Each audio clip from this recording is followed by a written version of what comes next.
पौराणिक कथाओं के अनुसार माता पार्वती ने भगवान शिव को अपने पति के रूप में पाने के लिए सैकड़ों वर्षों तक कठोर तप किया था।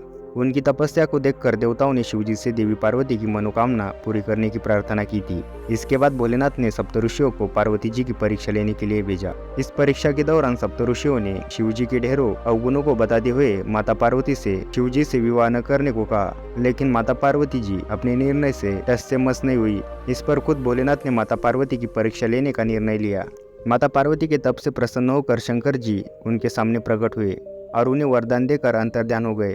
कुछ क्षणों बाद ही एक मगरमच्छ ने एक लड़के को पकड़ लिया और लड़का मदद के लिए पुकारने लगा।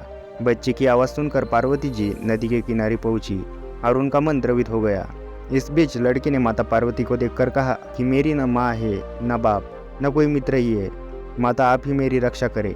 इस पर पार्वती जी ने मगरमच्छ से कहा कि ग्राह इस लड़के को छोड़ दे।